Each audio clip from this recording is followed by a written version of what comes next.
É com muita alegria que a gente vai abrir a última atividade do dia.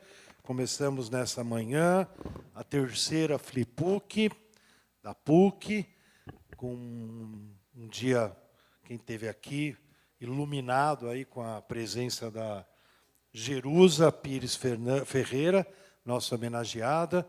A gente até brincou que dava até para fazer pergunta para a Jerusa. Era tanta gente pensando a Jerusa, vivendo a Jerusa, que ela literalmente estava entre nós. Eu quase fiz uma pergunta para ela, né? Mas agora à noite a gente vai dar mudar um pouco, um clique aí para mudar um pouco o astral, porque a FliPUC não é só a Jerusa, é muito Jerusa, mas não é só a Jerusa. E o nosso parceiro de primeira FliPUC, desde a primeira, você está com a gente? Da segunda? Tá bom. Já o segundo ano, o Marcelo, ele organizou essa mesa, que eu vou pedir para ele anunciar. Eu queria só convidá-los, né, quem está aqui, que a gente segue amanhã, de novo, um dia com muitas mesas muito boas, e que na quarta-feira, dia 6, é o encerramento, a gente tem um encerramento, né? Tudo tem seu encerramento, vai ser às 18 horas, a gente tem um sarau de poesia muito legal, né? Hoje eu conheci o rapaz do grupo Ribeirão, só que ele esqueceu que a gente tinha que ter colocado aqui Jerusalém, não sei o que lá. O que era Jerusalém? Ele falou que tinha que ter posto um nome Jerusalém aqui no. Você não sabe. Eu também não. Eu falei para ele, o Marcelo não passou para nós, né? Mas, enfim, a gente vai ter muita coisa boa na quarta, vai ter um coquetel oferecido pela Loyola, tem vinho aí, todo mundo. E às 20h30, aí o encerramento grand finale, a gente vai ter o professor Javier, um chileno que vem dos Estados Unidos, que está participando aí no Seminário Internacional de Pragmatismo, e vai fazer um concerto, a gente vai juntar os dois eventos, todo mundo está convidado para tudo. Marcelo, a bola é sua, compõe a mesa, vou deixar aqui o microfone. Todo mundo fala no microfone que a gente está gravando e a gente está ao vivo, já estamos ao vivo, alô galera, no YouTube, no TV PUC/ao vivo. Legal. Acho que sem mais delongas, né? Então vou convidar o Fábio, o Nelson e a Lídia para começarmos aqui a nossa mesa. Aí eu apresento eles já postos.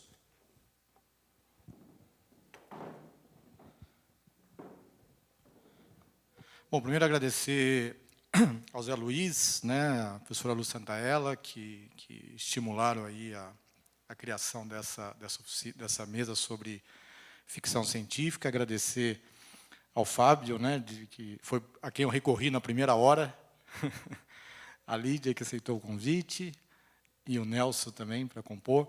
Então, apresentando um pouquinho, os três. Bom, fiz um resumo aqui da apresentação, né?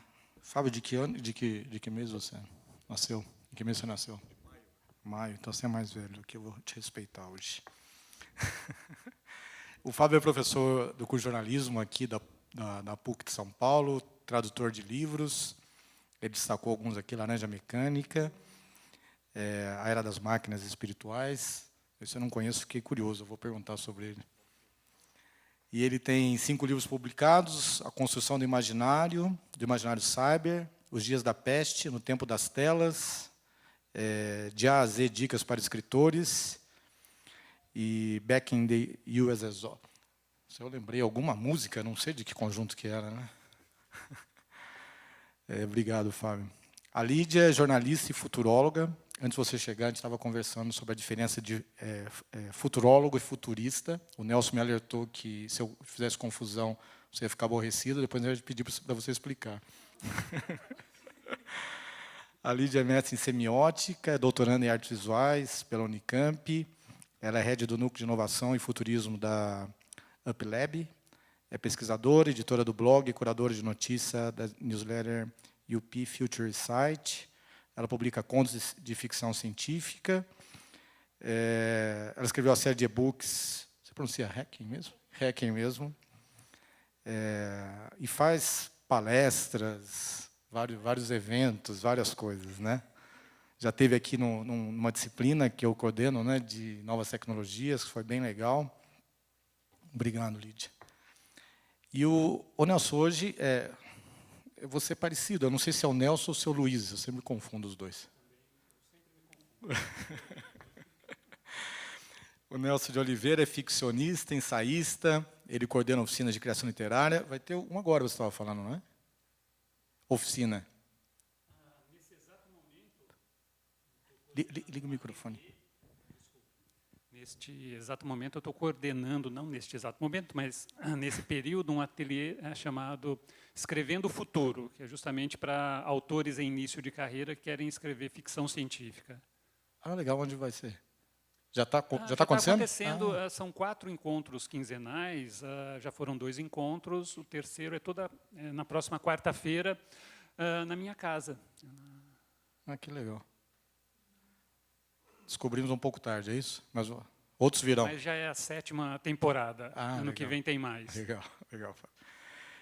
O Fábio, ele é bastante premiado, ele venceu por 2 vezes, o Nelson, desculpa, o prêmio Casa de las Américas, né, em 1997 e 2010.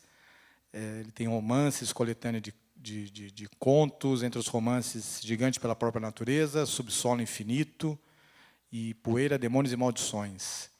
E na coletânea de contos aqui, esses são alguns, né, Nelson? Ódio Sustenido, e esse título eu não conhecia, achei interessantíssimo, As Moscas Armas. Né?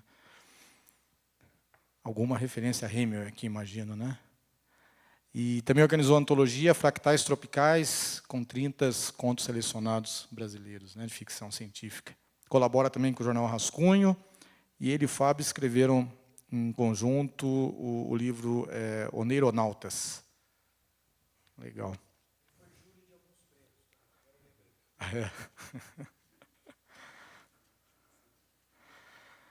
Não, legal. Eu separei algumas questões aqui para provocá-los, para a gente esquentar a conversa.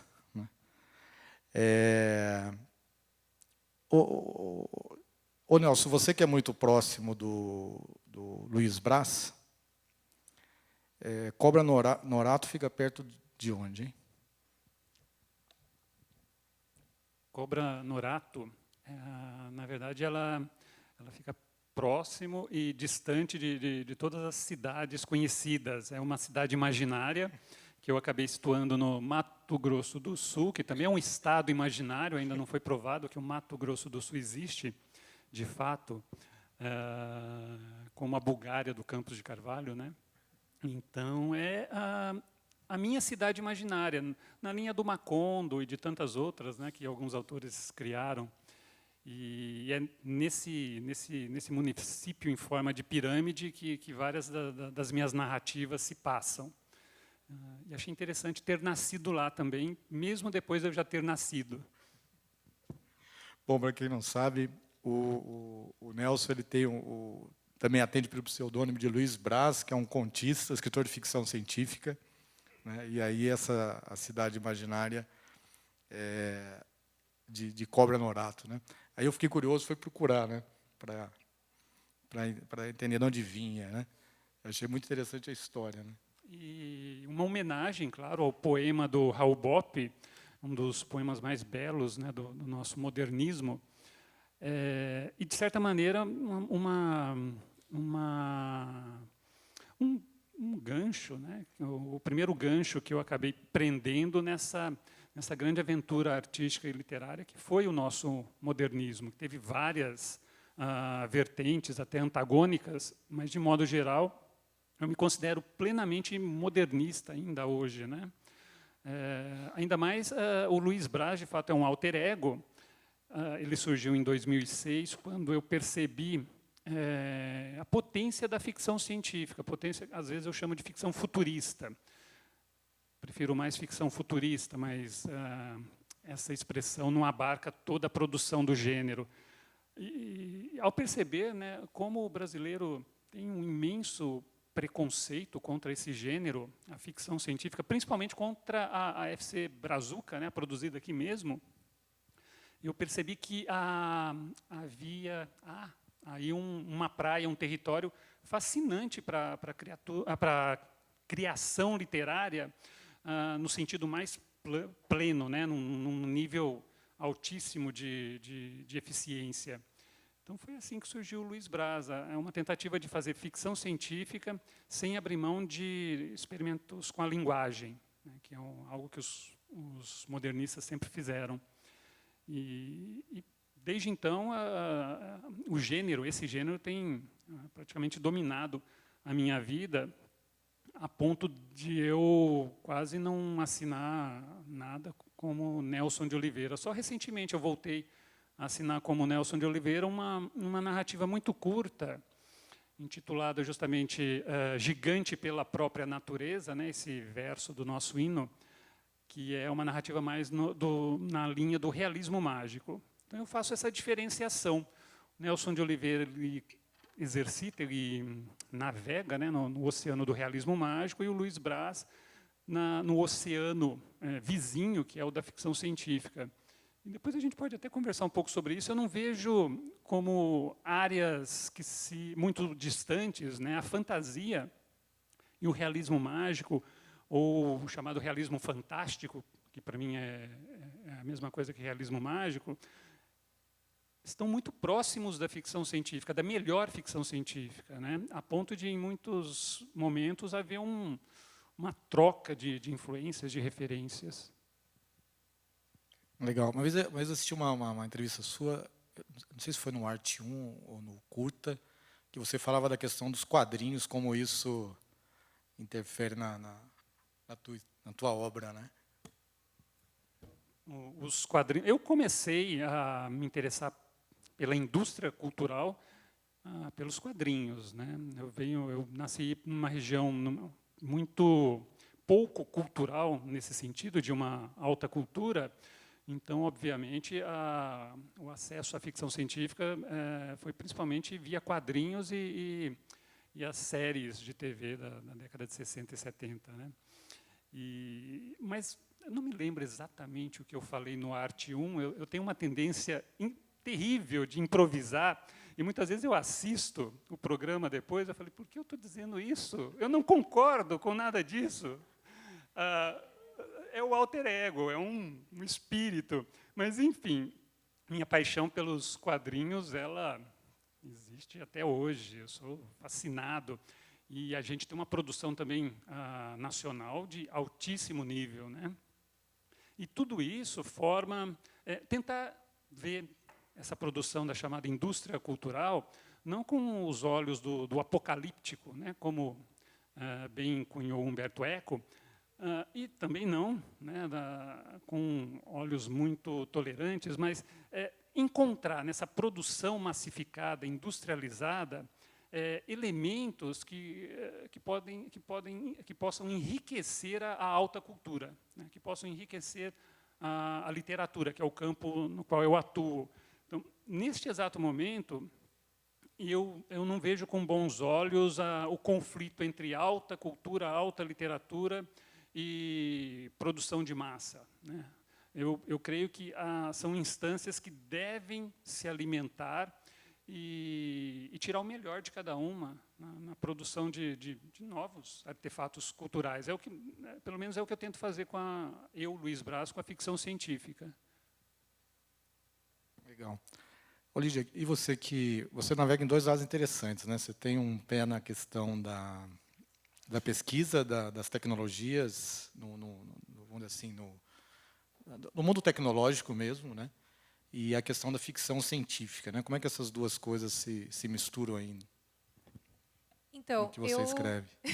Eu comecei meio que pela ficção científica a fazer o que chama hoje de futurologia, né? Porque foi assim.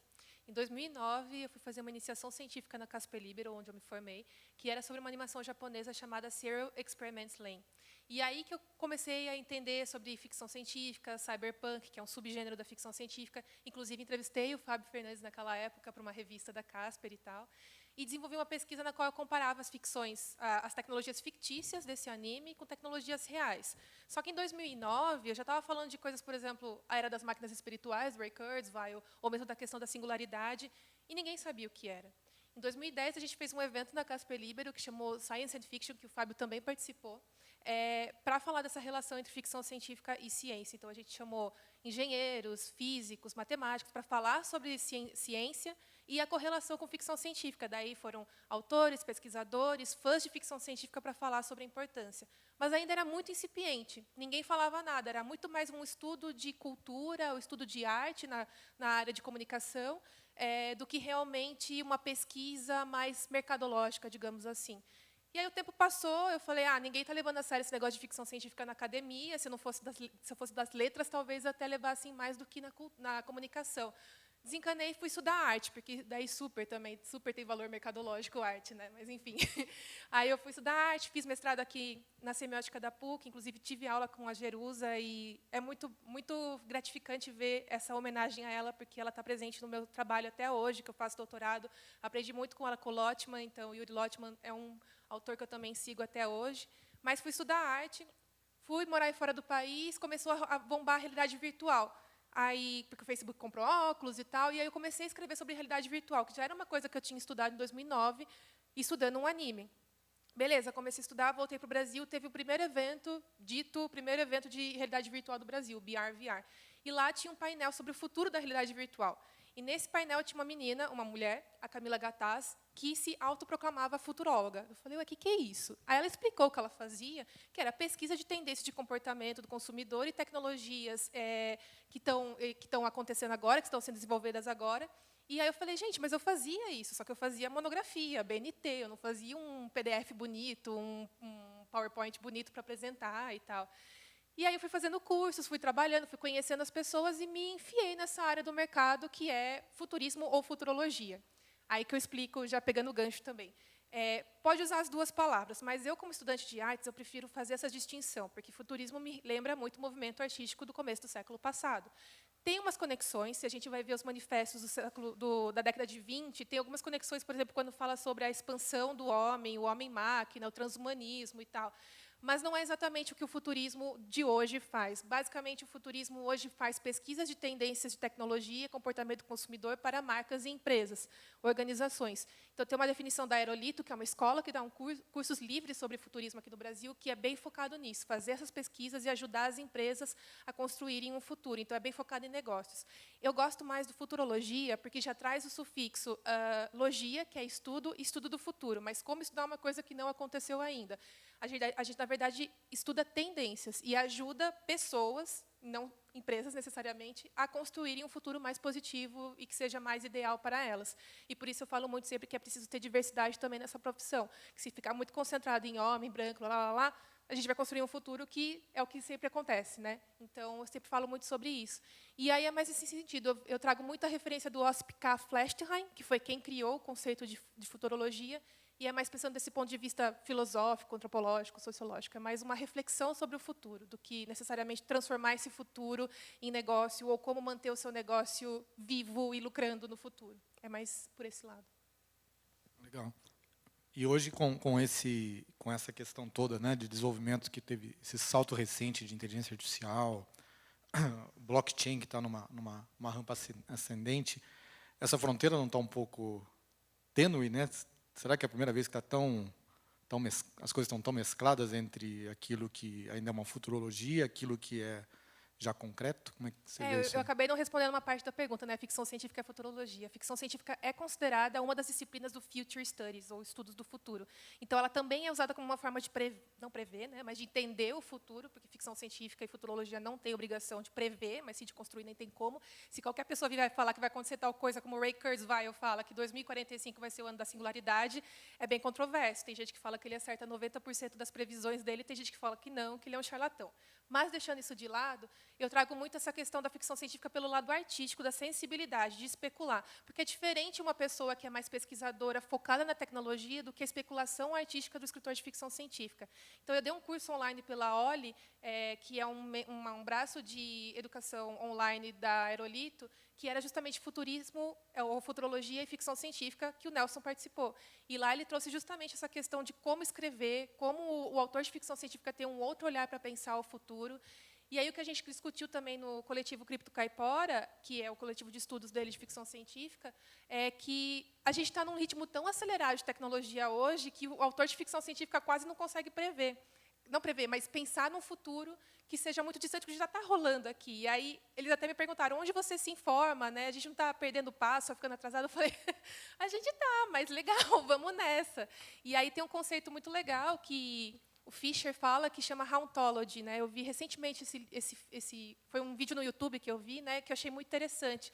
Como a gente está vivendo um momento em que a gente fica reciclando coisas do passado. Então, faz revivals, remakes, continuações, prequels, e assim por diante. Sempre pensando no futuro a partir do futuro do passado. Então, aquele futuro pensado nos anos 80, nos anos 90. A gente não consegue pensar o futuro a partir do ponto de vista de hoje.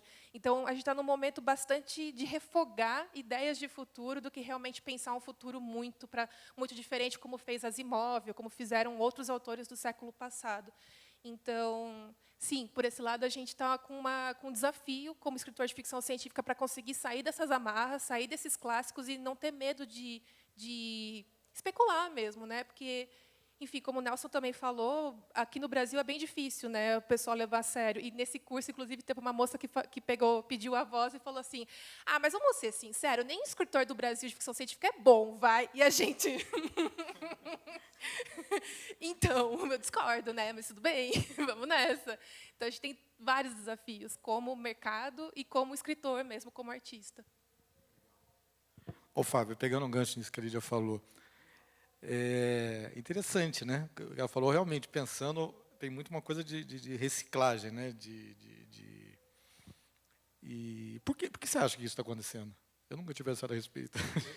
Eu acho maravilhoso esse termo do Mark Fisher, né? Hauntology, uma tradução literal seria assombrologia, porque é uma coisa que nos assombra, né? São fantasmas, os espectros de que Marx falava, né? Eles vêm para nos assombrar, mas aí como farsa, né? Também como ele, né, falava, e começa a trazer esse tipo de reverberação para a gente.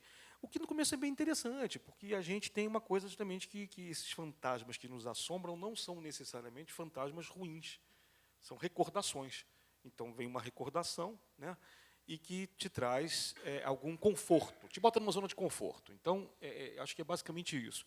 Ver mais do mesmo te bota num lugar em que você fica, ok, posso até não gostar muito, mas eu prefiro isso a um futuro desconhecido. E o futuro é sempre desconhecido, né? Então, é muito complicado, porque, como a Lídia falou, a gente está vivendo num mundo que é um mundo de reciclagem. O próprio cyberpunk, quando nasce, é muito interessante, né?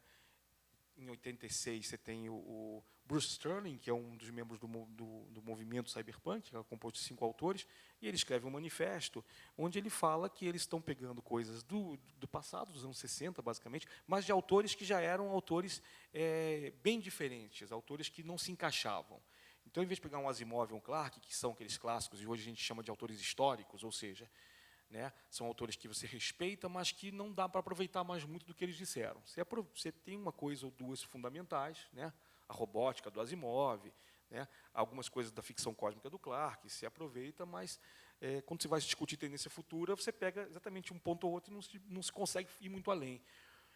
E o cyberpunk é muito interessante, porque começa falando do ciberespaço, quer dizer, uma coisa que ainda não existia na época, e depois, quando surge a web, vão pegar de empréstimo o termo ciberespaço para jogar na web, e não é a mesma coisa, mas é uma analogia que cabe. Só que o que o Gibson falava, William Gibson, que é o autor de Neuromancer, falava a respeito disso, é o seguinte,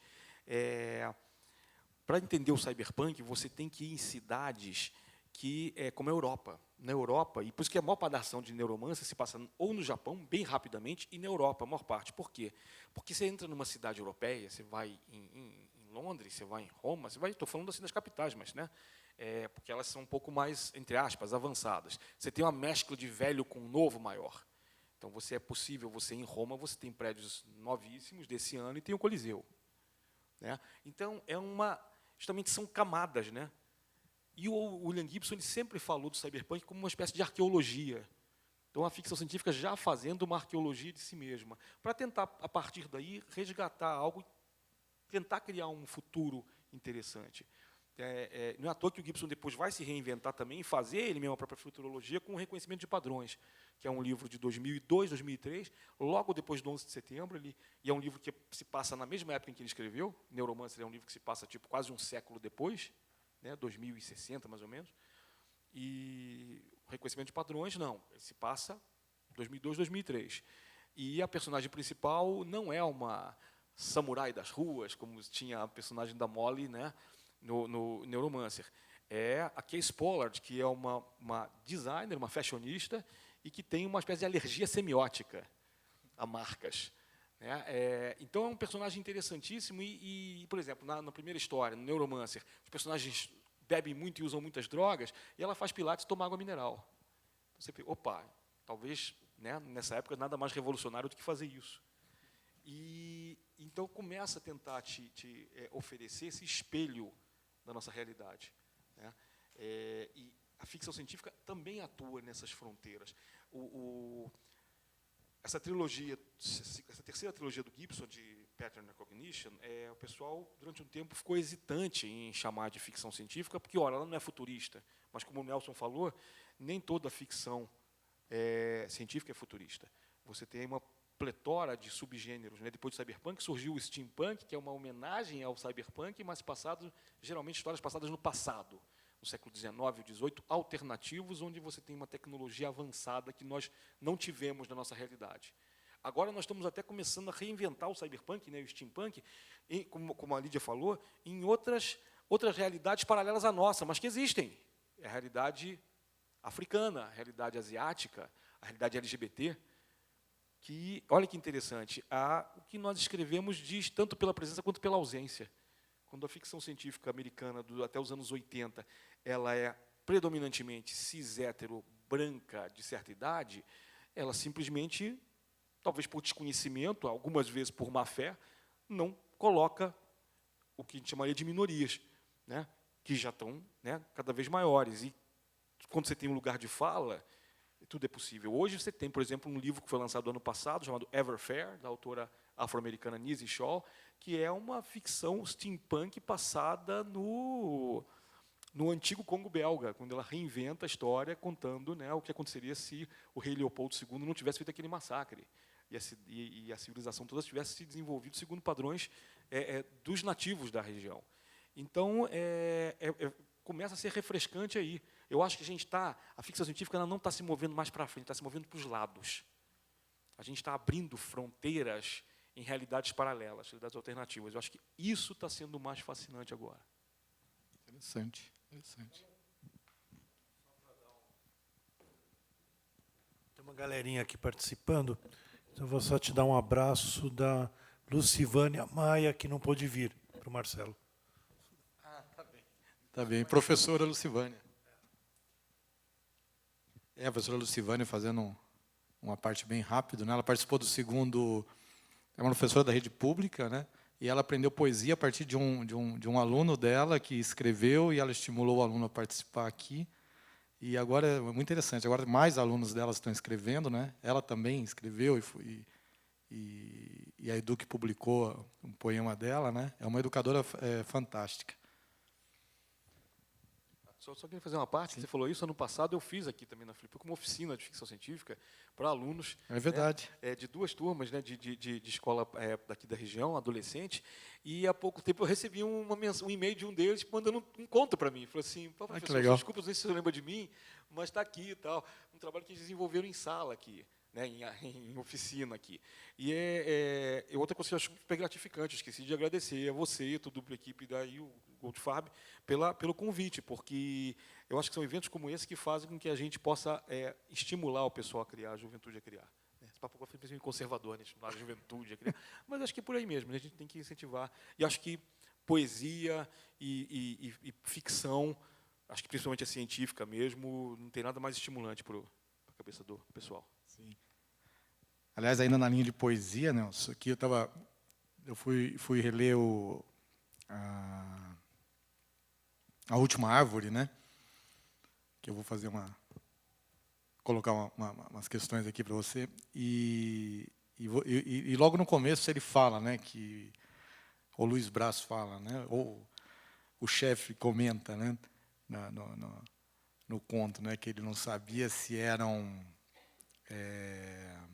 quem estava tomando conta, né, da árvore, né, e no final fala se eram os demônios brasileiros, né, os sacis. E é bem interessante. Então, inclusive amanhã no Poesia na PUC nós vamos ter a presença entre as presenças um poeta Benito de Campos, que é de São Luís do Paraitinga, a terra do Saci Pererê, para quem não sabe. E amanhã ele vai falar um pouquinho do Saci também nos poemas. Então tem um diálogo bem interessante, né? E como é que foi essa, né, nessa tua ficção? É bem interessante. Tem a ver com isso que o Fábio está falando, né? Que foi uma leitura interessante, né? Você pegando o que ele já falou, né? Tá falando assim, não está andando adiante, mas está andando para os lados, né? Está se esparramando. É interessante isso aí.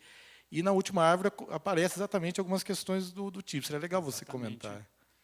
Não, o que o Fábio acabou de dizer é perfeito, né? A ficção científica não está indo para cima, mas está se esparramando. E ecoou o que eu estou tentando fazer, desde que eu comecei a escrever os primeiros contos, essa integração entre a nossa melhor literatura, vamos chamar de literatura mainstream. Então está aí o Mário de Andrade, né, com o Macunaíma, está o Grande Sertão Veredas, alguma coisa da Clarice Lispector, o Cobra Norato, né, o poema Cobra Norato, do Raul Bopp, e que traz, então, vários demônios da nossa cultura que eu sempre achei pouco ou mal explorados pela literatura de modo geral. A Última Árvore é um conto que foi incluído, né, no Fractais Tropicais, uma antologia de ficção científica brasileira, em que tem esses demônios protegendo a última árvore do planeta. É um conto relativamente esotérico, não diria que ele é totalmente, mas aproveitando aquela deixa do Arthur C. Clarke, que dizia que qualquer tecnologia suficientemente avançada, indistinguível de magia, eu me esbaldo nessa possibilidade, porque chega uma hora que há, de fato, né, um avião para Platão ou Aristóteles, o que seria, né? De repente eles estão lá na Ágora debatendo e passam o Santos Dumont ali em cima sobrevoando Atenas, né? Como explicar isso, se não por meio de magia? Então eu trabalho muito com essa premissa e é o que acontece nesse conto. Duas coisas. A Lídia lembrou essa cena sensacional, esse momento em que a aluna dela, durante o programa em que eu fui convidado para falar um pouco da experiência de escritor, achei muito bacana, ela foi muito sincera, ela disse o seguinte, olha, tem aquele conto do Ted Chiang que virou filme, que é um conto sensacional, extremamente elaborado, que deu origem, né, na Chegada, conto... Mas vamos reconhecer a verdade, escritor de ficção científica brasileira é tudo meia boca, né? Realmente eu fiquei paralisado, porque, um pouco, não no sentido de fiquei com raiva, eu fiquei, será que é mesmo? Preciso pensar sobre isso. Eu conheço vários escritores, nós três aqui escrevemos ficção científica, e eu não considero os autores que eu leio meia boca, mas eu posso estar errado, então eu não respondi na hora, não porque primeiro eu evito polêmica, eu sou o tipo de cara que vai encontrar a resposta uma semana depois, né? Eu sou péssimo polemista. E aí eu passei pensando, né, alguns dias, será que escritor brasileiro de ficção científica é tudo meia boca? Pensei até, será que escritor brasileiro é tudo meia boca? Porque a gente entra em qualquer livraria real ou virtual, os best-sellers são sempre estrangeiros, né? Aquelas obras que vendem ou que são amplamente resenhadas, né, nos cadernos literários, no Estado, na Folha, são geralmente estrangeiros. Eu cheguei à conclusão que não é exatamente isso. Tem muito escritor meia-boca, não só brasileiro, como estrangeiro, né? Mas o que acontece?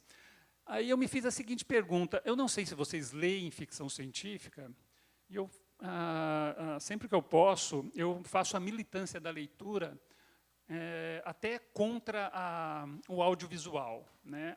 Na minha opinião, a grande ficção científica ela é literária, ela não é cinematográfica, ela não está nas séries, porque o que eu percebi esse tempo todo é que o que aparece de interessante num Black Mirror hoje já apareceu 30 anos atrás num conto de ficção científica de um autor que não foi traduzido no Brasil, ou até de um autor brasileiro que foi negligenciado.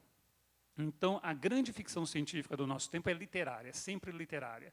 Não à toa, o exemplo usado pela aluna da Lídia foi A Chegada, que é baseado num conto que é muito diferente do resultado nas telas, né? É um conto sensacional, mas é um conto que usa recursos literários no sentido de que o autor precisou escrever algumas falas no futuro, como se narrasse visões do futuro.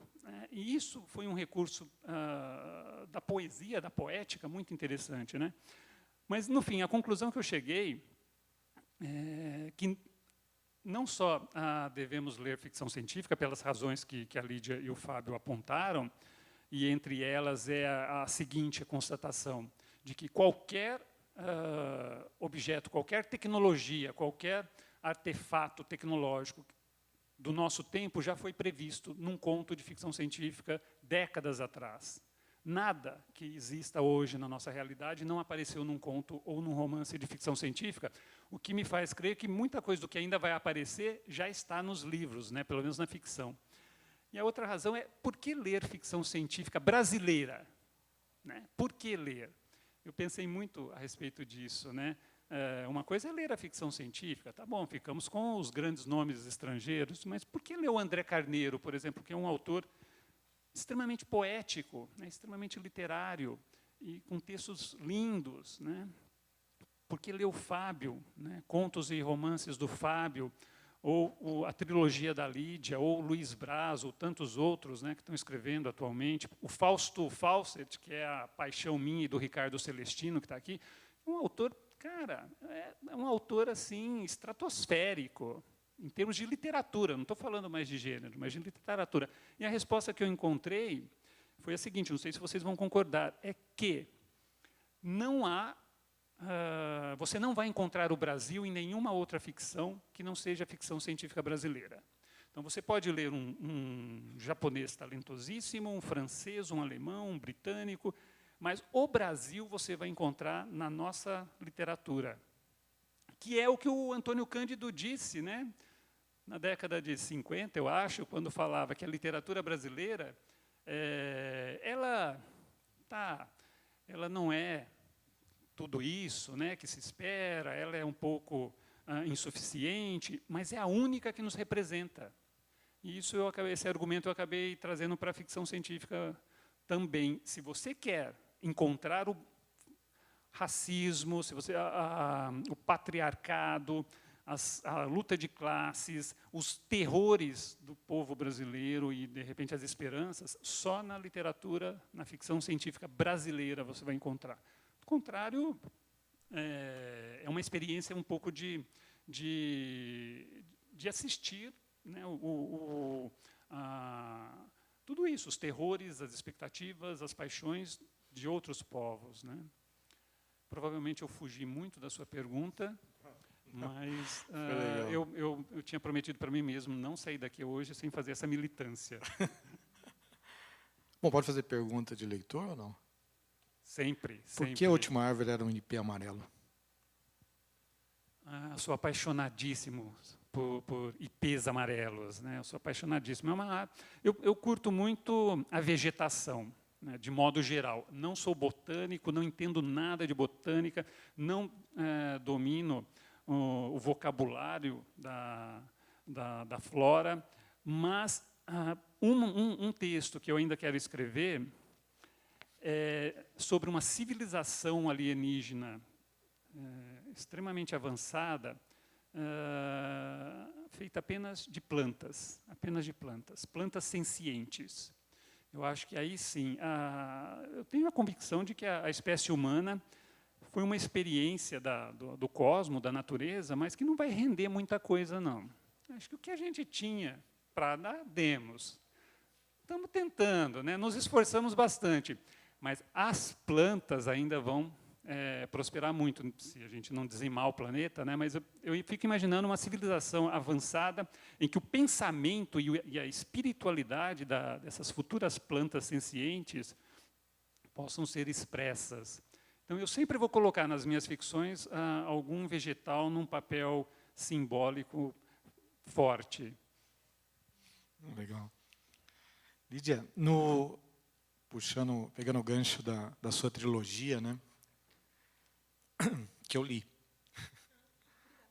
Gostei muito, né? Eu só não lembrava os títulos exatamente, daí eu copiei aqui, né? Deus sonha o homem sonha a máquina sonha Deus. Quer falar um pouquinho de como nasceu? Então, essa questão da minha pesquisa e da minha obra de ficção científica está muito correlacionada, né? Essas citações são, na verdade, frases que eu tirei de um texto chamado As Máquinas São Tão Mortais Quanto os Homens, do Dietmar Camper, que eu aprendi, inclusive, conheci com o meu orientador aqui da PUC, o Norval Baitello. E eu até estava comentando isso com a minha mãe esse final de semana, né? Porque o Norval ele tinha uma leitura mais correta desse texto, que era uma crítica do Dietmar Camper com relação à obsolescência das máquinas e uma valorização da humanidade. Só que eu li por um outro viés esse texto. Na verdade, um elogio, digamos assim, à ideia de que nós estamos tentando ser deuses através das máquinas, criando máquinas, e que as máquinas vão ganhar o estatuto de Deus, no final das contas. E é mais ou menos por aí que eu sigo na minha trilogia, né? Eu misturo bastante religião com tecnologia, porque desde 2009 eu li um livro que até hoje no meu doutorado que eu uso, que é The Pearly Gates of Cyberspace, que acho que em português é De Dante ao Ciberespaço, da Margaret Worthen, em que ela fala justamente qual é a relação entre o céu cristão e o ciberespaço, né? Então ela faz uma história do espaço ao longo da humanidade, como a gente entende a concepção de espaço e como essa concepção de espaço faz a gente entender nós mesmos como seres, né, como indivíduos. E isso está sempre muito presente em mim também, essa relação de religiosidade com tecnologia. E o que eu entendi é que o transhumanismo em si é basicamente uma religião tecnológica, ou uma religião mercadológica, talvez. E se a gente for ver a história do transhumanismo, na verdade, ele nasceu, entre aspas, com o cosmismo russo, né? Na Rússia, quando tinha toda aquela vibe dos cosmonautas, a ideia de explorar o espaço, expandir a colonização dos seres humanos, porque a Terra é finita, mas a gente não pode acabar. Então, vamos ter colônias humanas em outros lugares do universo.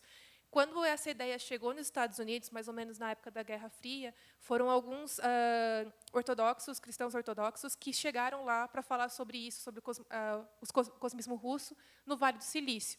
Enquanto eles traziam essas ideias do cosmismo e a própria religiosidade, transcendência do cristianismo e tal, transformou num produto lá no Vale do Silício, que é o transhumanismo, que hoje a gente entende como um movimento filosófico.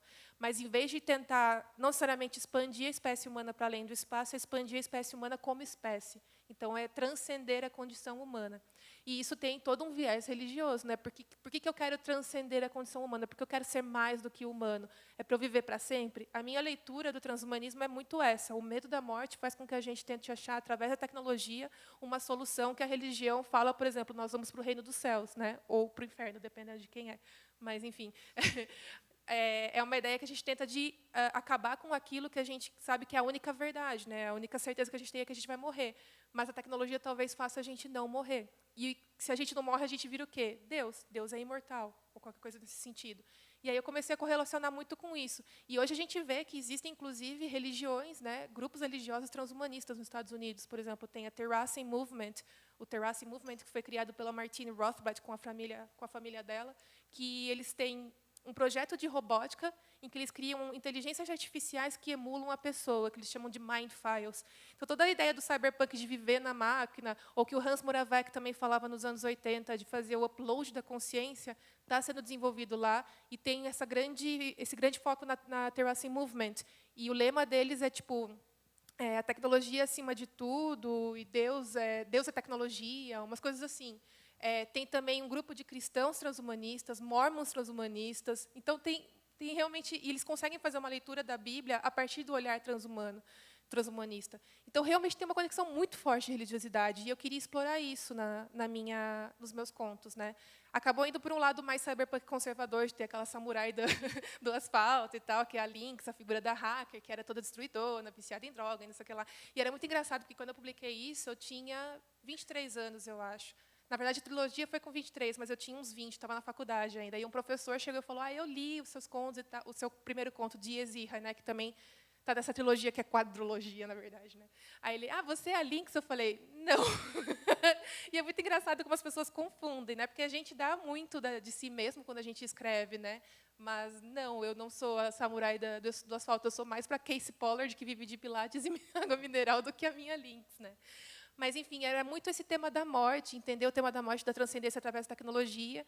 Como eu não resolvi na ficção científica, e como não é para ser resolvido, né, o Merleau-Ponty fala muito que a arte e filosofia não têm respostas, são perguntas que estão sempre abertas.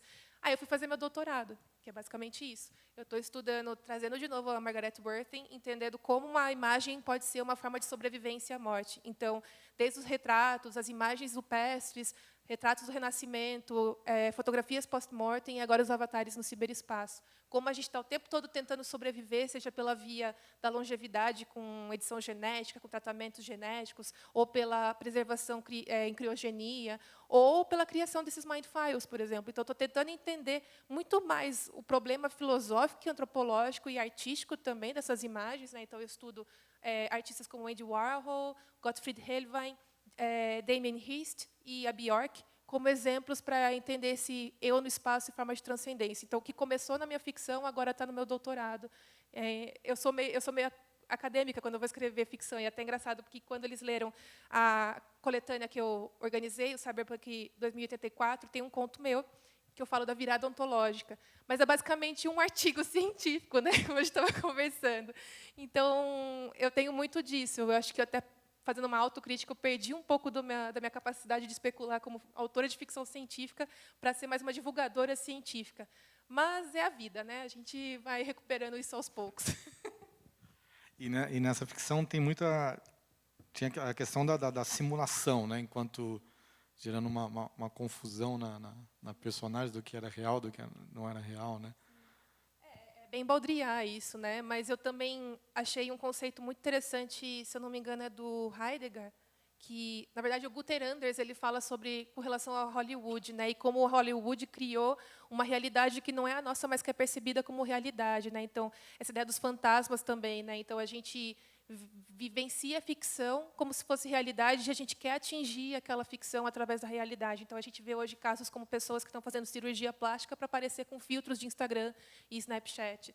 Ou, enfim, eu sempre faço essa brincadeira com uma ficção.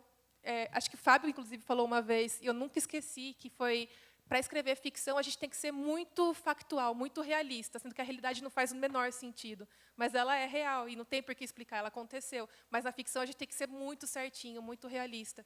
E aí o que eu vejo é que a realidade está mais louca do que a ficção, em vários sentidos. Né? Então, enfim, acho que eu desviei um pouco, mas... Não, foi legal. Quer continuar essa, Fábio? Não, vamos desviar, vamos desviar. O negócio que eu já falou agora é exatamente isso. Tanto é que eu já não sei mais se eu falo que eu escrevo ficção científica. O meu último livro, Back in the USSR, eu coloco um thriller surrealista. Eu faço uma homenagem a vários nomes do surrealismo, e embora a narrativa seja uma narrativa quase até que conservadora, tradicional, de história alternativa, eu faço umas brincadeiras também. Já teve umas resenhas não muito elogiosas do livro, esperando uma coisa muito séria. Na verdade, é um livro que tem um lado humorístico grande também. Porque, exatamente o que a Lídia falou, chega uma hora que você não dá para levar a sério mais. Eu, como professor também, professor aqui na PUC, aqui na Monte Alegre, de oficina de texto jornalístico, e na Marquês de Paranaguá, de roteiro para cinema e jogos digitais, eu costumo brincar com meus alunos hoje em dia dizendo o seguinte: olha, se algum de vocês viesse há um tempo atrás com um personagem para mim, dizendo, professor, fiz um estudo de personagem bacana aqui que o senhor pediu, tal. Então é o seguinte, é um cara que foi eleito presidente, mas o cara é um cara muito louco, é um cara que tudo que você fala, o cara fala o contrário, o cara vai para um lugar para fazer o oposto do que ele promete, ele chama para os ministros, como ministros, pessoas que são justamente os opostos do que precisaria chamar, e o cara tem um discurso pessimamente articulado, ele é um cara que só falta juntar as mãozinhas assim e fazer aquela linguagem. Aí eu falei assim, meu filho, zero. Isso é uma palhaçada, meu filho. Que isso? Não foi que eu te ensinei. Que moral que eu tenho agora? Não tem nenhuma moral para isso. Quer dizer, a realidade para de fazer sentido. Borges falou isso uma vez, se eu não estou enganado, me corrija se eu estiver errado, a respeito, se não me engano, do Espiritismo. Que ele dizia o seguinte, é uma religião belíssima, uma filosofia incrível. Ele falou assim, sem ironia. Mas ele falou assim, mas tem um problema que eu não consigo assimilar no Espiritismo. Tudo tem resposta. Tudo tem resposta. E a realidade humana não tem resposta. Assim, a vida é imperfeita, a gente não tem resposta para tudo. É basicamente isso. Então, assim, você quer falar de ficção científica. Eu já conversei muito com Lídia e com outros colegas nossos, aí com o Nelson também. Hoje em dia, o meu principal, né, interlocutor é o Nelson, tanto que a gente escreveu, né, uma novela chamada Neuronautas, que é justamente isso, uma espécie de homenagem não só ao Borges, como ao Jorge Perec, ao Raymond Queneau, do Lipô, e uma tentativa de romper com a quarta parede da ficção científica. No momento que a gente começa a perceber que não está dando mais para a gente fazer uma ficção científica tradicional, né? Então, de repente, a gente tem que voltar. Olha que negócio do Hauntology de novo. Né? A gente tem que recorrer ao modernismo, ao surrealismo, ao Oulipo, para tentar fazer algo de novo e que seja profundamente brasileiro. Né? E porque não dá para o pessoal, um dos caras que resenharam meu livro disse assim, não, mas esse livro é muito os diálogos, as piadas são muito quinta série. Eu falei assim, mas a gente vive num Brasil que é a quinta série. Então, né, eu não vejo muita saída nesse sentido, a não ser o humor. Ô, Nelson, como é que foi esse dueto seu e do Fábio? A gente percebeu muita afinidade logo que nos conhecemos, faz uns 5 ou 6 anos, Fábio? Vamos fazer um bate-bola aqui? Não, um pouquinho mais que isso. Eu lembrei Mais outro que dia isso. que a Cidades Indizíveis, que foi nosso primeiro trabalho junto como editor, já é de 2011. Então, faz Já bem tem- mais que isso. Já tem 8 anos. Já. Perfeito. Não, o que aconteceu foi o seguinte, eu iniciei publicando Realismo Mágico, isso em 97. Meu livro de estreia foi uma coletânea de contos, basicamente ficção fantástica. E em 2006, quando teve essa guinada para a ficção científica, e foi uma guinada, eu gosto até de contar por que aconteceu justamente por conta do preconceito e da percepção desse preconceito. Na minha juventude, eu li muito ficção científica anglófona, claro, né? Ray Bradbury, Asimov, Clarke, Robert Heinlein, um dos meus prediletos. E logo que eu me mudei para São Paulo para cursar artes plásticas, eu percebi como pegava muito mal esse tipo de leitura na universidade, na academia. Tudo bem, parti para um outro nível de experiência, para um outro nível de aquisição de conhecimento e fui estudar, de fato, a história da arte, os grandes nomes, a história da literatura, né, a história social da arte e da literatura, e assim por diante. E sufoquei a ficção científica até 2006. Foi quando me ocorreu que era um grande erro, porque eu percebo atualmente, é a minha opinião, que a literatura brasileira, tanto a prosa quanto a poesia contemporâneas, está parada numa situação em que não produz nada que já não tenha sido publicado décadas atrás. Ou seja, a gente percebe até essa expansão horizontal vem por conta disso, porque a pesquisa técnica, a pesquisa com a linguagem, simplesmente estagnou. Poucos autores desse mainstream, ou autores premiados, eles apresentam uma força de experimentação linguística que a gente tinha no início do modernismo e ao longo do século XX. E me ocorreu que, talvez, trazer temas futuristas para a literatura brasileira contemporânea pudesse promover uma invasão dos bárbaros, né, para citar um poema que voltou a ser lido recentemente. A ficção científica seria, de fato, essa literatura mais, como que eu posso dizer, mais irregular, mais incômoda, mais assustadora às vezes, né? Os temas, né? A viagem no tempo, a engenharia genética, a inteligência artificial, robôs, androides, ginoides. Agora, a quantidade de empresas fabricando ginoides agora é assustadora, né? Robôs sexuais. Tudo isso que aparecia nessa literatura considerada de segundo nível, né, dessa subliteratura de puro entretenimento, eu percebia que ela podia, esses temas, se tratados talvez com a experimentação da linguagem que os modernistas propuseram, poderia render um outro caminho, né, para a criação literária. E foi isso que eu comecei a fazer. Quando eu conheci o Fábio, eu percebi essa inquietação. O Fábio tem principalmente essa questão do bom humor, hoje para mim é fundamental. Sabe? Uma literatura bem-humorada, uma literatura que se leva a sério, não se levando muito a sério, para acabar um pouco com essa seriedade toda, né? A nossa literatura séria, tratando de temas tão importantes, que no final não dão conta da realidade tropical, né? Dos nossos fractais tropicais. Foi assim, a parceria está rendendo frutos muito bacanas. O Neironautas é uma novela muito curta, completamente porra louca. Não dá para dizer, não dá para classificar, é ficção científica, mas na linha talvez do Douglas Adams, né, um besteirol, Doctor Who, essa coisa, que tem muito mais a dizer sobre o Brasil do que a seriedade, né, a greco-latina, aquele modo greco-latino de ver os trópicos. Está mais na linha do Catatal, do Leminski, do que qualquer coisa, né? Tem a ver com... eu estava falando do cyberpunk, né, que o Gibson fala da Europa como uma coisa de sucessão de camadas, onde se encontra o velho e o novo, e a gente as camadas que desabaram. O Brasil é aquela barreira na autoestrada que caiu, que desabou. Né? A gente é o desmantelo. Então, é isso. A gente talvez como os bárbaros, né? E aí é engraçado, porque quando a gente ouve, isso eu fiquei sabendo há pouco tempo atrás, por que os bárbaros têm esse nome? Porque eles são chamados de bárbaros, porque os romanos, né, na época do Império, diziam assim: eu não entendo o que você fala, meu querido, isso é um bar. E aí veio o bárbaro, e o blá blá blá deve ter vindo daí também, né? Mas aí é o seguinte, aí já é o preconceito cultural também, né? E aí esquece a cultura germânica, a cultura, né, de outras regiões ali, e em função da cultura que foi vencedora durante muito tempo, que os vencedores que contam a história, né? E você tem o que do Brasil? O Brasil é um país que está numa situação hoje que ninguém explica.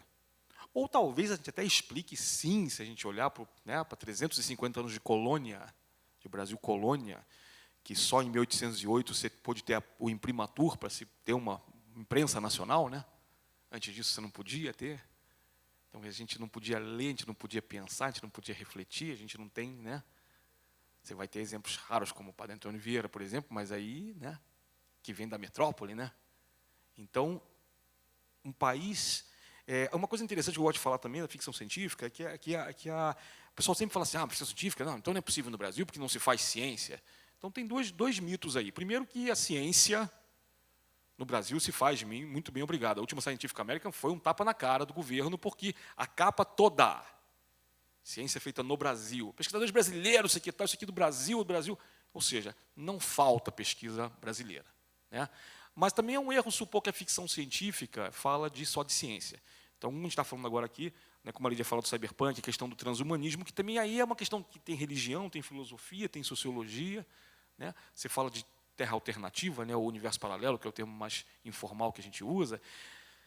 O pessoal de história faz isso, que eles chamam de história contrafactual, né, que é justamente fazer exercícios para dizer, e se o Império Romano tivesse acabado mais cedo?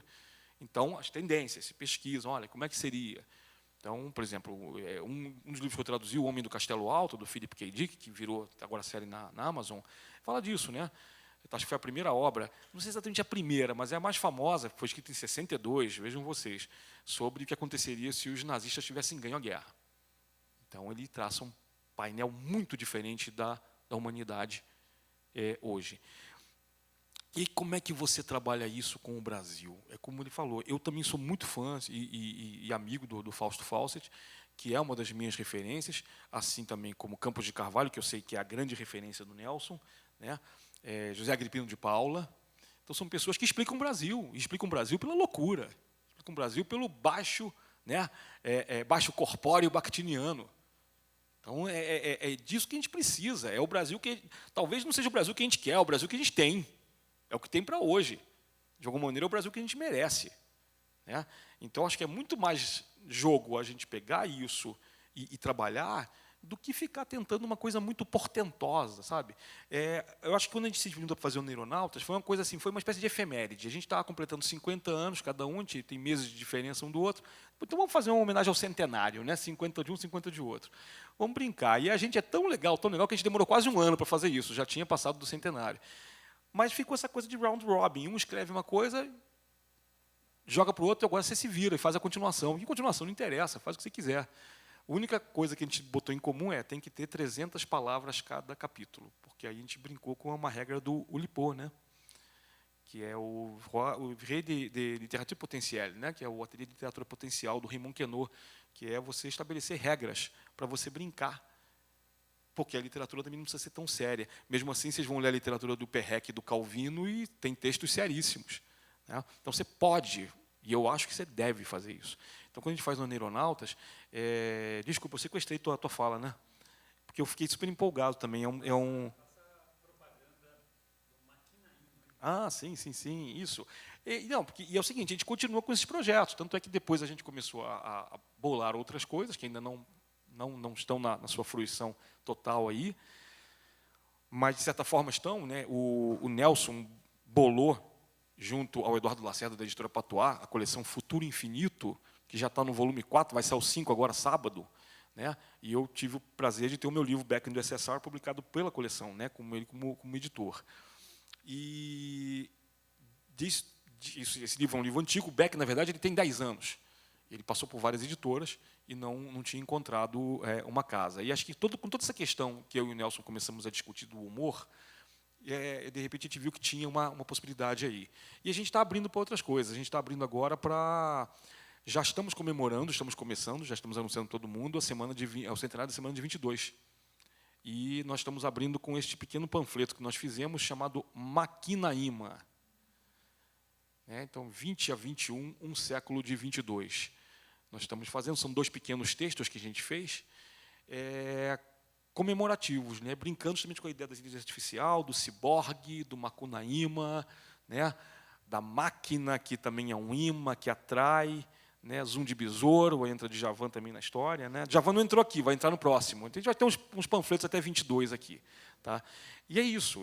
Na verdade, tem ficção científica aqui, tem uma discussão sobre linguagem, sobre sociedade, sobre alimentação, sobre chips, implantes, sobre sexo, tem quase tudo que vocês puderem imaginar.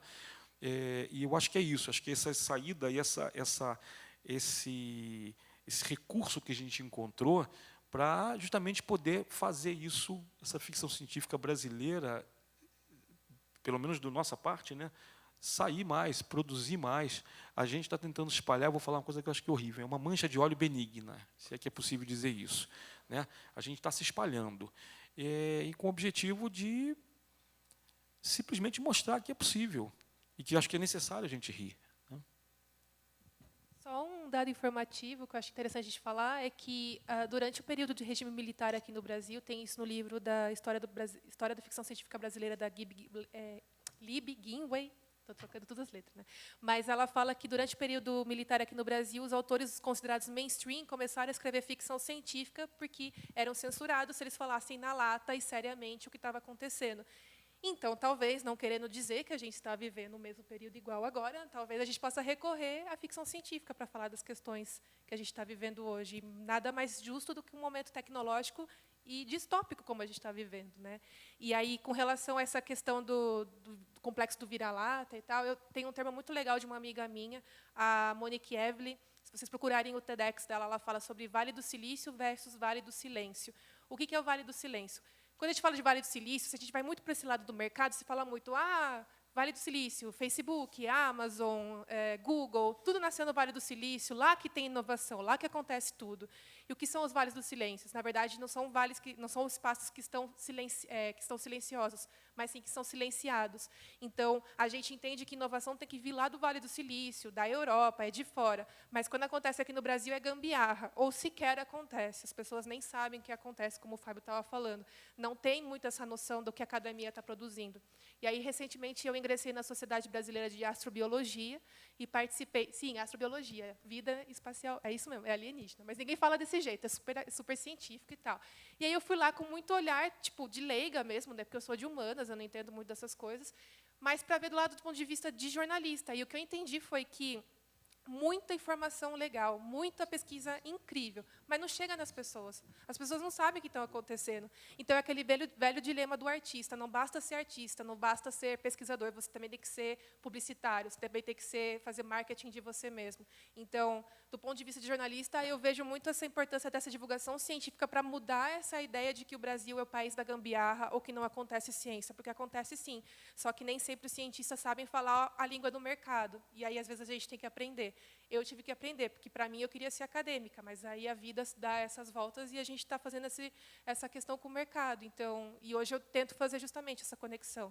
Então, enfim, e a ficção científica é uma forma de fazer isso de forma mais fácil, porque, por exemplo, se a gente falar de inteligência artificial, se você for explicar tecnicamente o que é, 5% vai entender, 20% vai entender ou vai interessar. Se a gente fala, inteligência artificial, sabe aquele episódio de Black Mirror? Então, aquilo é, tá, entendi. Então, o lado da arte é muito mais fácil para entender a questão tecnológica e também o momento que a gente fala. E como a Margaret Atwood fala, do conto da Aya, né, ela fala que ficção científica não fala do futuro, ela fala do presente. Então, é uma forma metafórica de falar, na verdade, do presente, porque a gente não consegue prever o futuro. A gente pode especular algumas tendências, mas, na verdade, a gente fala do presente. E, por isso, às vezes, ela é mais potente do que uma ficção científica, aliás, uma ficção séria e, enfim, como eles estavam falando, do que a ficção científica. Legal. Vamos abrir agora para a plateia. Quem tiver questões para colocar para os autores.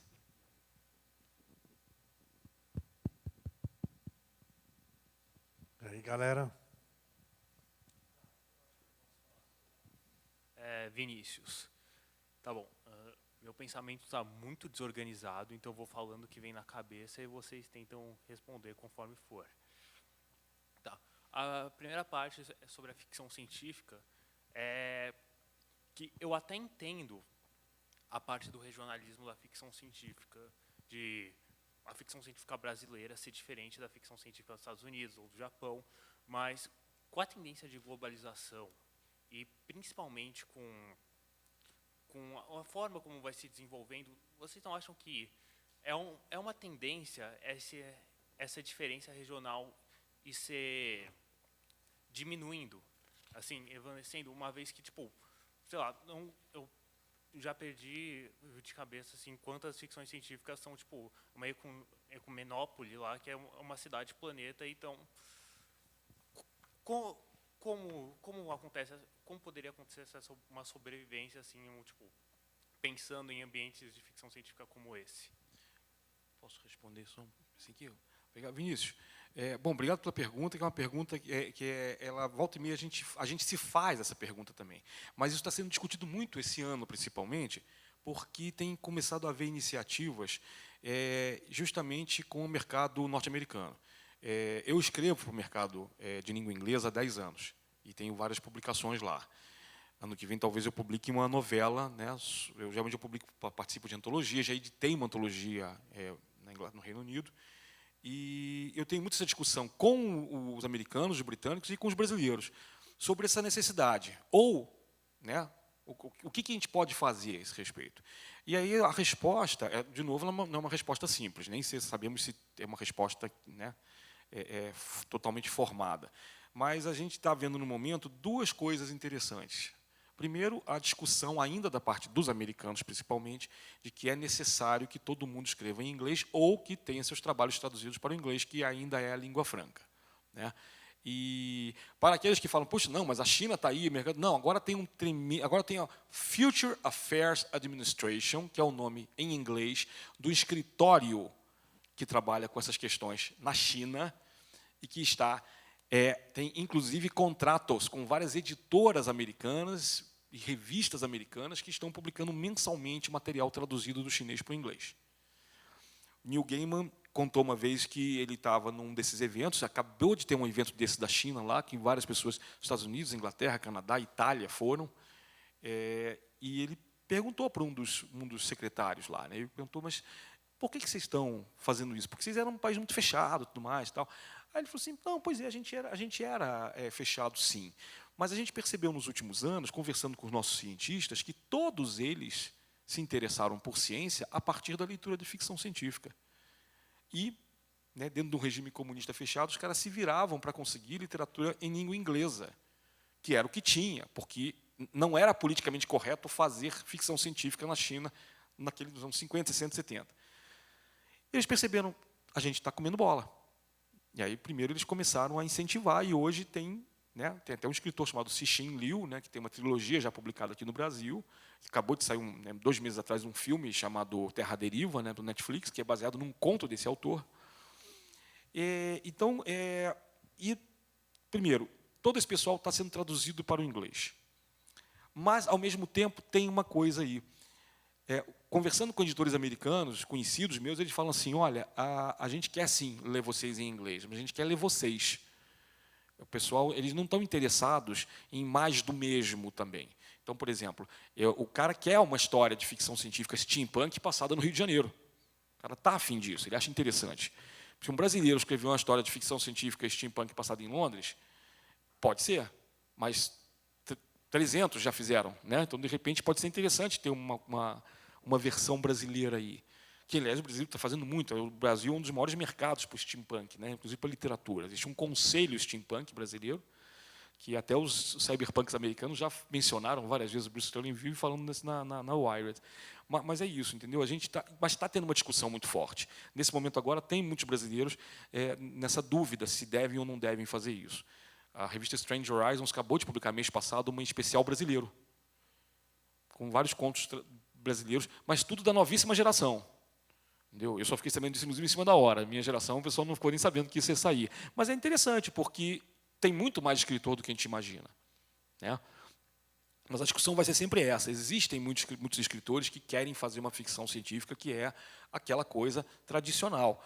E aí os que não querem, né? Os americanos, nesse momento, o que eles estão querendo é uma coisa que tenha um pouco de cada, sabe? Que tenha assim, eu quero uma história espacial, mas com personagens brasileiros. Então, a gente está buscando ainda saídas para isso, entendeu? Para essa coisa da globalização. Mas eu acho que, de uma maneira ou outra, vai acontecer. Mas acho que não vai acontecer no sentido de virar tudo a mesma coisa, não. Eu acho que dá para ter essa difusão ainda aí, esse espalhamento. Mas outro jovem aqui. Está o quê? Estou contemplado. Estou contemplado. Duas perguntas. Uma delas, direcionar mais ao Nelson, que é, você fala no sentido do marasmo da literatura atual, está sendo feitas as mesmas coisas há uma década ou mais, e dá até a impressão de que é uma questão de que a literatura avança. E aí, pensando nisso, eu quero colocar o seguinte, você acha que a ficção científica ela vai seguir para o mesmo caminho que a literatura mainstream e seguir, e uma hora vai chegar um Joyce da ficção científica, ou são caminhos diferentes, que vão para lados diferentes, e não se deve esperar isso? Será que tem que ter um Finnegan's Wake de telepatas? Já existe, né? É o Vellum. Dahlgren, do Samuel Delany, tá? Dahlgren, de Samuel Delany, escrito em 1972. Tá? Esse livro é considerado o Ulisses da ficção científica. Esse livro não vai ser traduzido no Brasil nunca, porque a linguagem dele é muito complicada. Mas o Delany está sendo lançado agora com Babel 17, que é um livro bem mais tranquilo. Agora, por favor, desculpa, Nelson, estou sequestrando. Posso fazer a segunda pergunta? Que é...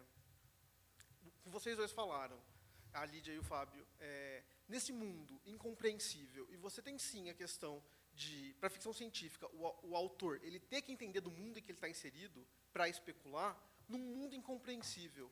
Como que se pode fazer uma ficção científica de qualidade num mundo onde você não consegue acompanhar?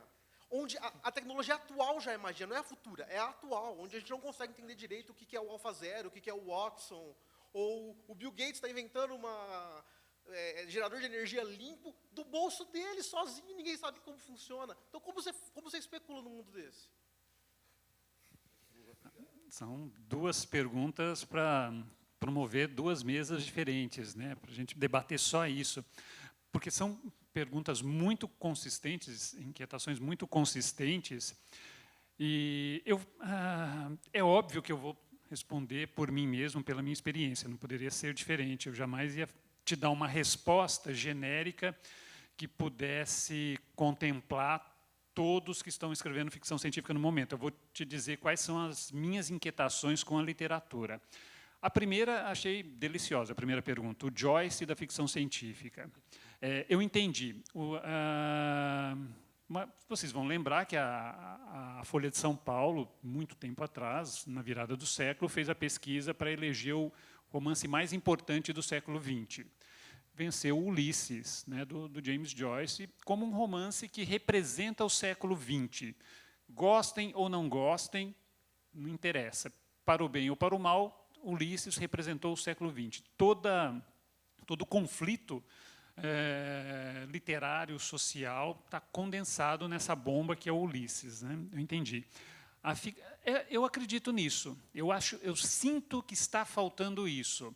Que um casamento entre a literatura mainstream, né, Ulisses do Joyce, eu não sei que obra a gente poderia citar nesse século XXI como correspondente.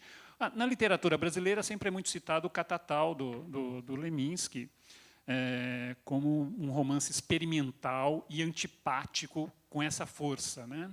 Então, eu acredito muito, eu sinto necessidade do Catatal da ficção científica brasileira, eu sinto necessidade. Quando eu converso quando eu recomendo a leitura do Fausto Fawcett, é justamente por perceber que ele não é ainda isso que a gente está procurando. Mas o Fausto deu alguns passos nessa direção, né? Então, quando ele escreve Faveloste e pensa que, num futuro muito próximo, haverá uma gigantesca, descomunal favela na Via Dutra, né? Uma favela unindo São Paulo ao Rio de Janeiro, e escreve um romance inteiro em espiral, que dá a volta, sem respeitar nenhuma regra de composição de romance. Eu acho que o Fausto foi o primeiro autor da ficção científica brasileira que foi nessa direção, do Catatal da ficção científica ou do Ulisses, né? Então, eu sinto necessidade, eu gostaria muito de ler esse livro, mas eu não tenho competência para escrever esse livro e não conheço ainda quem tenha. A segunda questão, olha só, de fato, confesso para você que, na minha percepção, o mundo sempre foi maluco, sempre. O primeiro choque existencial que eu tive na vida foi aos 5 anos de idade, quando eu descobri que existia a morte. Havia uma campanha Não, foi aos 6 anos, porque eu já estava na escola, né? Começou uma campanha na escola, agora eu não me lembro qual era a doença, mas, enfim, para arrecadar fundos para uma doença tal. E eu fui perguntar para minha mãe para que arrecadar fundos para combater essa doença. Minha mãe me explicou que essa doença era mortal. Eu descobri que existia a morte. Foi um choque do qual eu nunca consegui escapar. Então, a morte, no meu caso, é muito assustadora. E a ficção científica, como a Lídia e o Fábio também falaram agora, me colocou em contato com a possibilidade de transcender a morte. E agora a ciência se tornou, de fato, a Lídia falou, as respostas que a religião dava, que todas as religiões davam até há pouco tempo, agora é a ciência que está dando. E as promessas daquelas religiões, agora é a ciência que está prometendo, que é longevidade. Mas confesso para você, o mundo sempre foi insano, né? Tem um personagem do Ionesco que diz o seguinte: por que nasci se não seria para sempre? Eu me pergunto isso, caceta, por que nascemos se não seria para sempre? Perda de tempo, né? Mas, brincadeira à parte, eu deposito a minha esperança na ciência e também na ficção científica como eu poderia dizer assim, a ficção, e toda a literatura, toda a arte, é uma forma de lidar com essa loucura do mundo. As sociedades são loucas, sempre foram. Não faz menor, você observa a história do mundo, a quantidade de... o morticínio, a violência, a vaidade, é a história da nossa espécie, né? Então, não digo que a ficção científica tem o desafio de responder a isso, ela tem o desafio de representar isso. E aí, respondendo por mim, a minha literatura, eu considero ela extremamente delirante. É uma literatura, o meu realismo mágico ou a minha ficção científica, eles são extremamente delirantes, eles representam um mundo em delírio. E a ciência eu vejo como fazendo parte desse mundo em delírio. Eu não vejo uma ciência cartesiana ou aristotélica, em parte alguma. Eu vejo a pesquisa, eu estava lendo recentemente um livro sobre inteligência artificial, e o autor, o tempo todo, fissurado nos robôs sexuais. E primeira vez que ele visitou um instituto grande no Japão, de pesquisa de inteligência artificial, apresentaram a ele uma ginoide, né? E o autor, jornalista, ele percebeu assim, eu senti naquele momento o desejo de transar com esse robô.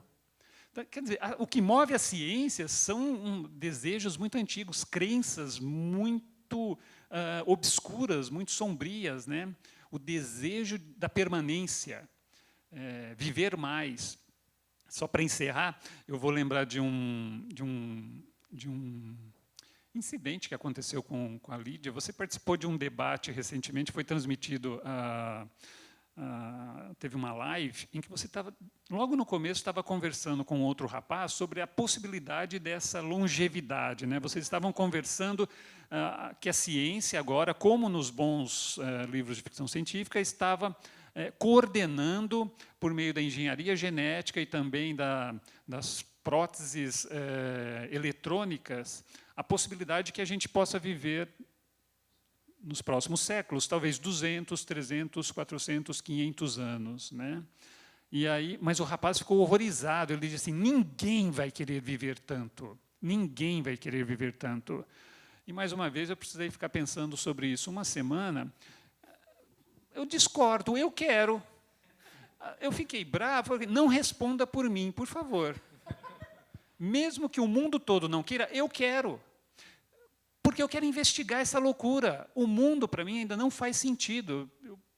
Fábio e eu, 50 e quantos? 53 anos. Cara, eu não entendo. E eu quero entender, eu acho que tem que haver. Eu não aceito essa coisa de que não há respostas. Me incomoda muito. Então, quero viver 1000 anos, eu quero aprender outros idiomas, quero visitar muitos outros países, outras culturas, quero presenciar sinais alienígenas no céu. Eu tenho uma fome de viver mais por conta dessa loucura, eu quero entender essa loucura. E uma expectativa de vida de 80, 100 anos é insuficiente. Eu quero ler muito mais livros, quantidade de obras-primas que eu ainda não li, filmes que eu não vi, artistas que eu desconheço. Então, eu pensei naquela hora, não responda por mim, eu quero viver mais.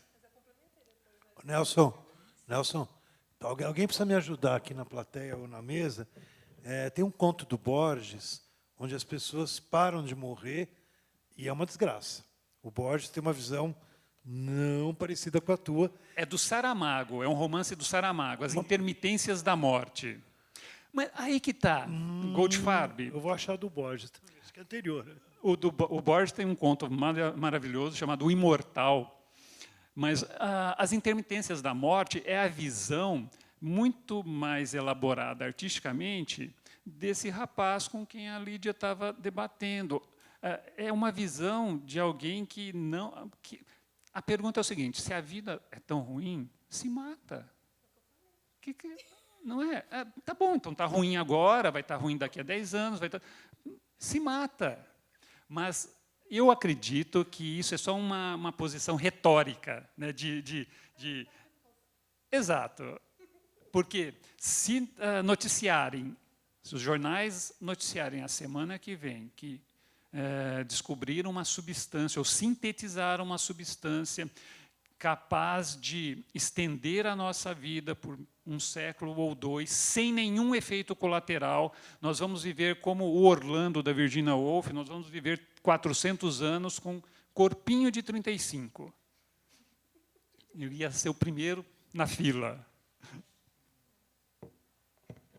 Esse debate, até se vocês quiserem ver, foi na festa de 5 anos do Altab, né? E aí foi muito engraçado que ele falou isso e trouxe um exemplo pessoal, né? Não, porque minha avó ela tem 90 e poucos anos e ela não se sente mais no mundo que ela conhece. As músicas que tocam na rádio não são as músicas que ela gosta, as coisas que passam na TV não tem nada a ver com ela. Então, ela prefere morrer. Eu falei, ótimo, meu avô tem 93 anos, está super acamado, não consegue mais andar, está com a cabeça ótima, queria viver e não consegue, porque não tem tecnologia. Então, deixa viver quem quer viver. Se você quiser morrer, você se mata. E aí ele começou a entrar nas questões de privacidade, direito ao esquecimento, que é uma questão legal com relação à privacidade na internet e tal. Ah, não, mas eu prefiro morrer e gostaria que não esquecessem de mim quando eu gostaria que esquecessem de mim quando eu morresse. Então a primeira coisa que você faz é sair do palco, né? Mas tudo bem. E aí, enfim, respondendo a pergunta, já até me perdi aqui. Esse negócio de experimentalismo não é na literatura, mas vai sair hoje, se já não saiu no Altab da minha coluna, que eu falo da música instrumental e da música industrial. A música industrial foi uma vertente de música eletrônica que ficou muito conhecida por causa da Europa, de algumas bandas lá na Europa. Mas aqui no Brasil, o Tom Zé estava fazendo experimentalismo de música industrial antes mesmo de ter a Einstürzende Neubauten na Alemanha. E a Einstürzende Neubauten, o nome dela significa prédios novos colapsando. Prédios novos são os prédios que foram construídos depois da Segunda Guerra Mundial, porque os prédios foram destruídos, né? Então, já tinha essa premissa de colapso da sociedade, criticar a mídia através da tecnologia.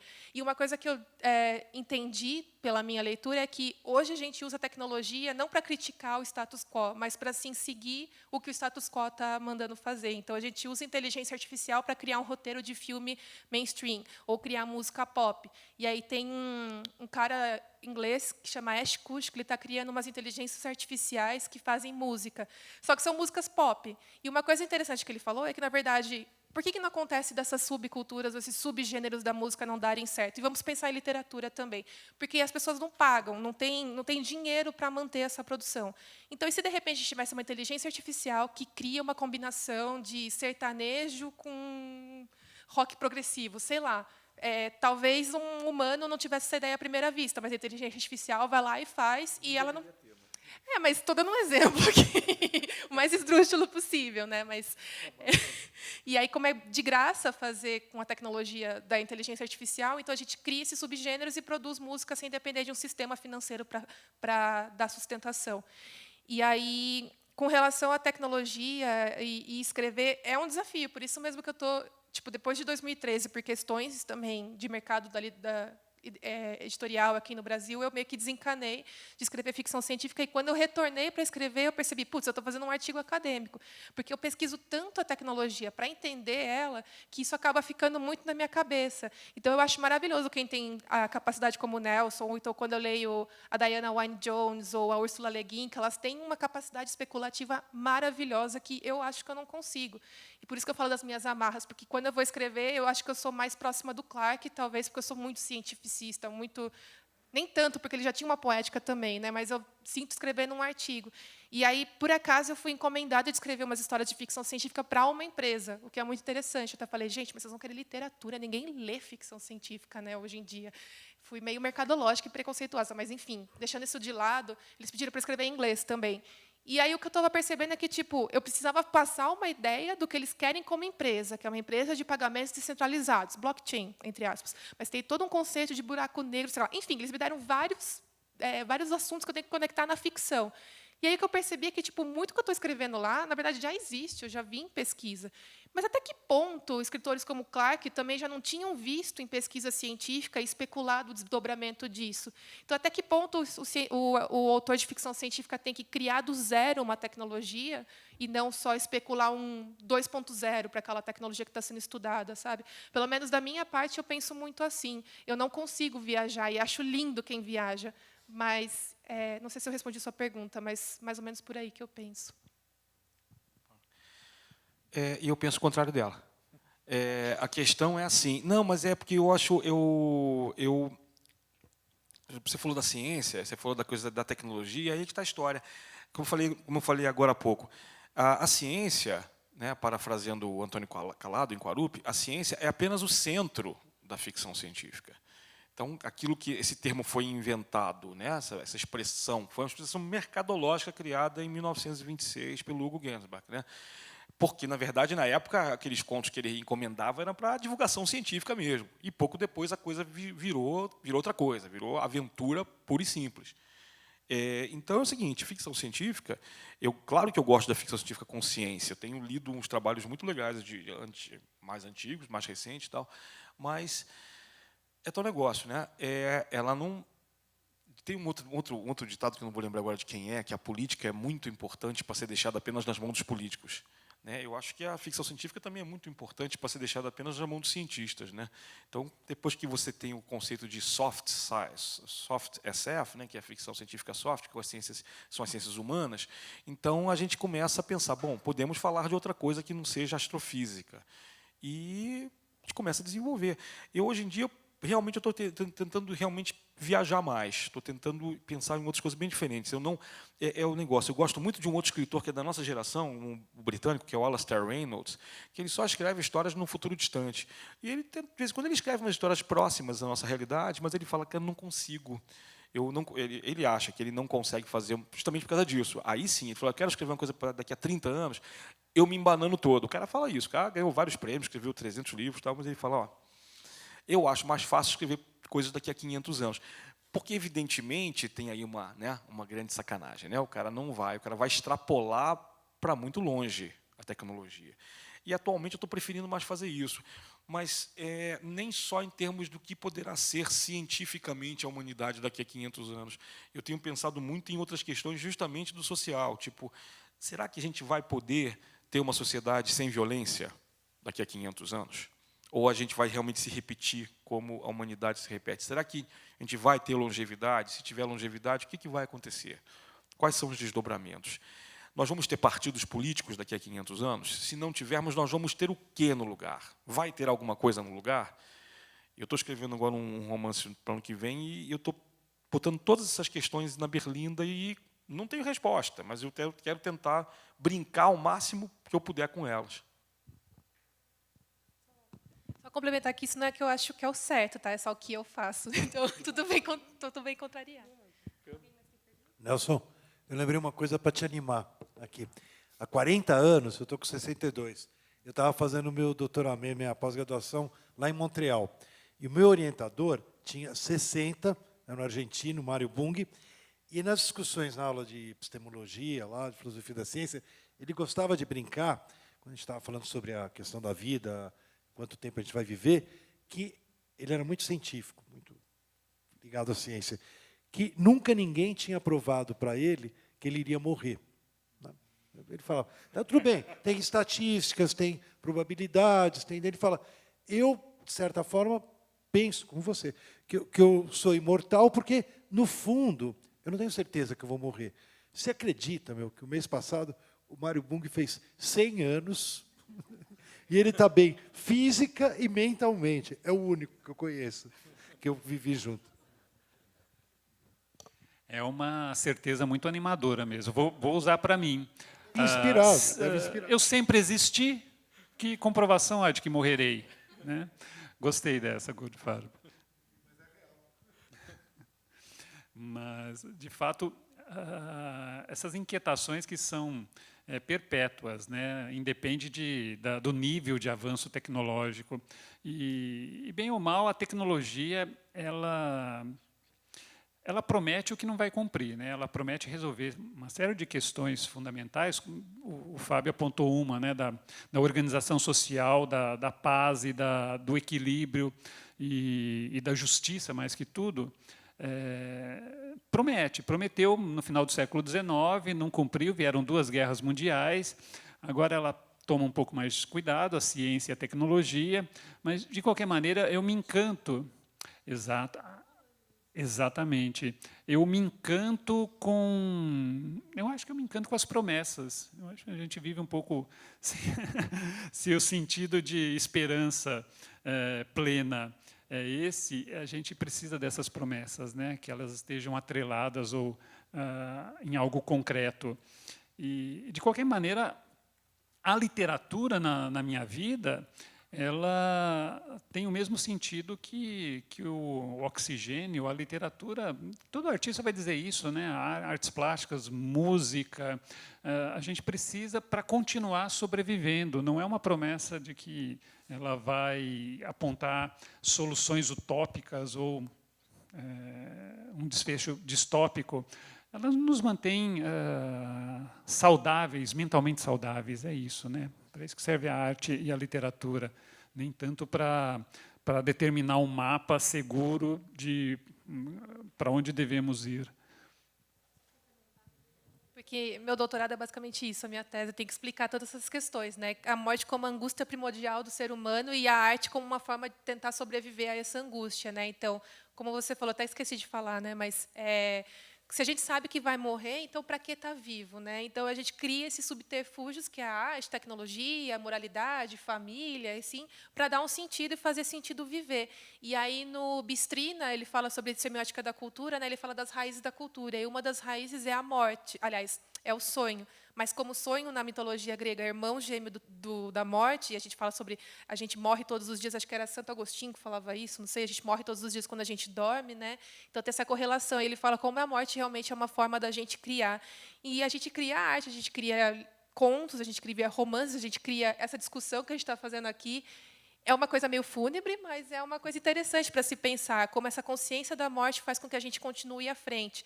Se a gente acabar com a morte, com essas soluções tecnológicas, será que a gente vai ter sentido para a vida? Eu quero acreditar que sim.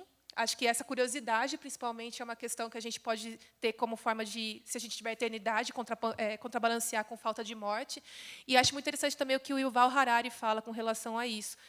Tem uma entrevista muito boa dele para a Folha de São Paulo, que ele fala justamente que a tecnologia está tentando preencher as promessas que a religião fazia antes. E como historiador, é muito interessante ver o trabalho dele, como ele faz uma historiografia, mesmo pegando o passado, presente e futuro também. É um outro viés do futurismo, da futurologia, com uma base mais historiográfica do que necessariamente tecnológica, apesar de passar com isso também. Marcelão, eu queria dizer que foi uma das mesas mais excitantes da nossa Flipbook. Como você falou, uma certa hora, daria várias mesas dentro dessa mesa, e a gente vai refazer, né, várias vezes. Você quer fechar aí? Eu quero agradecer de novo Agradecer a turma. ao Nelson, a Lídia e ao Fábio, né? Foi bem legal. Agradecer a vocês que estavam aqui. Acho que é isso, foi bem bacana.